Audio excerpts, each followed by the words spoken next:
17 భాషల్లో అనర్గళంగా మాట్లాడగలిగిన వ్యక్తి. ఒక వ్యక్తి ఇలా ఎదగడం సాధ్యమనే అనుమానాలకు పీవీ పేరు చెప్తే సాధ్యమే అనిపిస్తోంది. ఎక్కడో మారుమూల గ్రామంలో పుట్టి దేశాన్ని ఏలడం, అది కూడా దక్షిణాది రాష్ట్రానికి చెందిన ఒక నేత దేశ రాజకీయాలను శాసించడం అంటే మాటలు కాదు.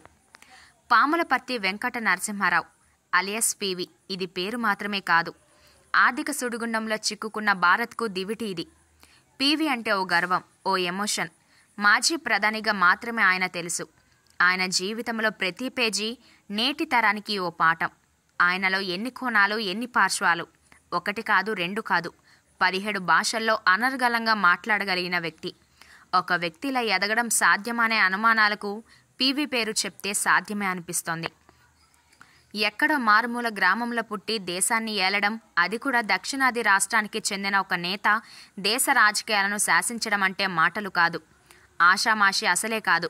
అలాంటి పీవీ నరసింహారావుకు భారతరత్న ప్రకటించడం తెలుగు జాతికి గర్వకారణం. ఓ దేశభక్తుడు ప్రధాని అయితే ఎలా ఉంటుందో, ఆ పాలన ఎలా ఉంటుందో, ఆ విజన్ ఎలా ఉంటుందో, తీసుకునే నిర్ణయాలు, తీసుకొచ్చే మార్పులు ఎలా ఉంటాయో చూపించిన నిజమైన భారతరత్నం పీవీ. రాజీవ్ గాంధీ చనిపోయిన తర్వాత అనూహ్యంగా ప్రధాని అయ్యారు. 1991 నుంచి 1996 వరకు భారత ప్రధానిగా పనిచేశారు. ఈ సమయంలో ఎన్నో విప్లవాత్మకమైన మార్పులు తెచ్చారు. ఆర్థిక సంస్కరణలను అమల్లోకి తెచ్చారు. అప్పటి వరకు కూలిపోయే దశలో ఉన్న ఆర్థిక వ్యవస్థకు తన మేధస్సుతో ఊతమిచ్చి దేశం ఆర్థికంగా పతనం కాకుండా పీవీ చేసిన కృషి భారత్ ఎప్పటికీ మర్చిపోదు. కుల ప్రాబల్యం లేని, ప్రాంతం కలిసిరాని చోటు నుంచి వచ్చిన పీవీ తన మేధస్సుతోనే అందలం ఎక్కారనడంలో ఎలాంటి అనుమానం లేదు. కేవలం దేశ రాజకీయాలు మాత్రమే కాదు, అంతర్జాతీయంగా ఆయన తీసుకున్న నిర్ణయాలు కూడా నాడు ప్రముఖుల ప్రశంసలు పొందాయి. కాశ్మీర్ తీవ్రవాదులు ప్రముఖులను కిడ్నాప్ చేసినప్పుడు వారి డిమాండ్లకు ఏమాత్రం లొంగకుండా వారిని విడిపించింది మన పీవీనే.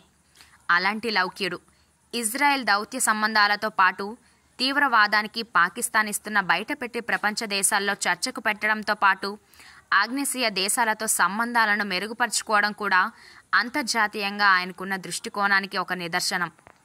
పంజాబ్లో తీవ్రవాదాన్ని సమర్థంగా అణచివేసిన వ్యక్తి. అధికారాలను వ్యక్తిగత ఆడంబరాలకు ఏనాడు వాడని వ్యక్తి పీవీ. పదవిలో ఉండగా సొంత పిల్లలను కూడా ప్రధాని కార్యాలయంలోకి రానివ్వలేదు. కేసుల విచారణ కోసం సొంత ఆస్తులు అమ్ముకున్న నాయకుడు ఎవరైనా ఉంటే అది బహుశా పీవీ ఒక్కరనేమో.